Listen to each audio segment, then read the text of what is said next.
poem about a funeral. It's kind of inspired by Hunter S. Thompson, who, my favourite fact about Hunter S. Thompson is the ridiculous instructions that he left for his funeral, involving like his ashes being fired out of a cannon over like a statue of a double-thumbed fist. And it was quite particular. Apparently Johnny Depp footed the bill for the whole thing, so it got to happen.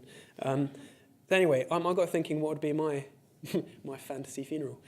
So here is Last Orders by Hunter... no, it's not by Hunter S. Thompson. That'd be shocking. Last Orders for Hunter S. Thompson. Dig my grave 3 feet square and 12 feet deep, and rest my cadaver on its head, so then the months following my fleeting, my brain can finally absorb everything I was at my end. Invite those I have offended worst in life to be first to toss gloating soil at my upturned feet, and let my past pupils pour gallons of red ink over the hands that marked their juvenilia. Advertise my send-off as a Facebook event and send malicious messages laced with expletives to those aloof hundreds who RSVP as maybe.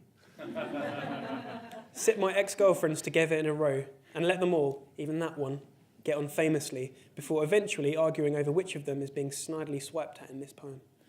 Set up a lost property stall by my tombstone filled with the myriad items I've borrowed. Let Lewis take back his snooker cue and give Emily the magazines I've no right to cling to. Hold the service on a 213 bus, for this has been my place of prayer and silent introspection for over half my sleepless life.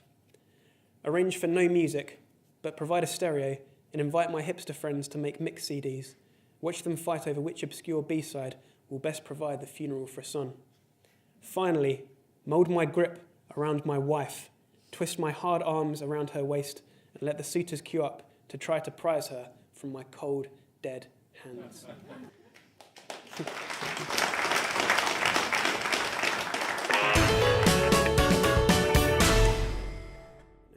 And finally, I suppose, as I've just come straight from school, I'd like to read you a poem about a teacher who he's not with us anymore. But he was a great teacher, and he was kind of like the last bastion of the old school in the school that I was teaching. He was kind of the last blackboard in the place was being, staunchly held on to by him. But he was a great friend and a great teacher. So this is called At the Chalk Face.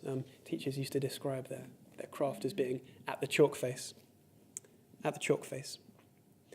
By a decade, he was the last man standing at the blackboard, delicately nuancing the shading on a headland or the shy curvature of a tributary, holding the minds of tired teens trained on the tips of his dusty thumbs.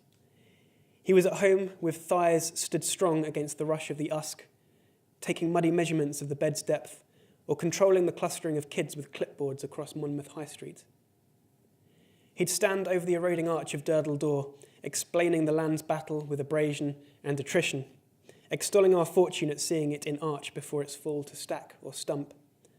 Versed in men's war with the waves, he'd lament the thwarted intention of groins placed to slow the sands spread along the coast, our best efforts swallowed by swash, pulled under the plunge line.